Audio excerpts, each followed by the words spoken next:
ഒരിക്കലും അതൊരു തെറ്റല്ല. ഇപ്പം ചിലപ്പോൾ പറയുമായിരിക്കും പിന്നെ ദൈവം തരുന്നതല്ലേ, ദൈവം കൊണ്ട് തരും. ഞാൻ ഈ കോൺസെപ്റ്റിലൊന്നും ഞാൻ വിശ്വസിക്കുന്നില്ല. ദൈവം എന്ന് പറയുന്ന കോൺസെപ്റ്റിൽ തീരെ വിശ്വസിക്കാത്ത ഒരാളാണ്. 0% വിശ്വാസം. ഇവള് 100-ന് മേളിലും വിശ്വാസിയാണ്. അപ്പം ഞാനും ഇവളും തമ്മിൽ അപ്പം തന്നെ മനസ്സിലായില്ല. ഈ ഒരു കോൺസെപ്റ്റിൽ ഞങ്ങൾ സംസാരിക്കാറ് പോലുമില്ല. ദൈവം എന്ന് പറയുന്ന കോൺസെപ്റ്റ് പല കാര്യങ്ങളിലും ഞാനത് ഇപ്പോഴത്തെ ഇവളുമായിട്ട് എനിക്ക് തീരെ വിശ്വാസമില്ലാത്ത. ഞാൻ പോകാറുണ്ട്.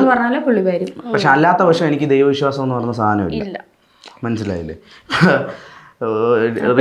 കുട്ടിയുടെ കാര്യം ഇതുപോലെ കുറെ കമന്റ്സ് വരും, കാര്യങ്ങൾ ദൈവം തരട്ടെ, ദൈവം തരൂല്ല നിങ്ങൾ വിചാരിക്കുമ്പോഴൊന്നും. നിങ്ങളിങ്ങനെ ഡാൻസ് കളിച്ച് നടക്കുന്നോണ്ടാ, നിന്റെ ചാട്ടം കൊണ്ടാ, പിന്നെ നിന്റെ ഗ്ലാമർ പോകുന്ന വെച്ചിട്ടാണോ നീ കുറിച്ച് ചിന്തിക്കാത്ത, ഇങ്ങനെയൊക്കെ പറയുന്നവരുണ്ട്. അപ്പൊ നമുക്ക് ഒരു പെണ്ണെന്ന സ്ഥിതിയിൽ നമ്മൾ കേൾക്കുമ്പോൾ നമുക്ക് ഉണ്ടാവുന്ന ഒരു ഇതുണ്ട്. അത് നമ്മൾ പ്രതികരിച്ചതിന് ശേഷവും പിന്നെയും നമ്മൾ കുത്താൻ വേണ്ടിയിട്ട്. പിന്നെ ഇപ്പത്തെ ഇത് വീഡിയോസ് ഇപ്പൊ ഈ ഇടയ്ക്ക് ഞങ്ങൾ ഇതിനെ റിലേറ്റ് ചെയ്ത് ഗതി കെട്ടിട്ടൊരു വീഡിയോ ഇട്ടു. അപ്പൊ അത് നോക്കിയപ്പോൾ അതിന്റെ താഴെ കമന്റ് വരുന്നു, പേടിക്കണ്ട നിങ്ങൾക്ക് ഉടനെ. ഞങ്ങൾക്ക് പേടിയില്ല, ഞങ്ങൾക്കൊരു ഇഷ്യൂ ഇല്ല, ഞങ്ങൾക്കൊരു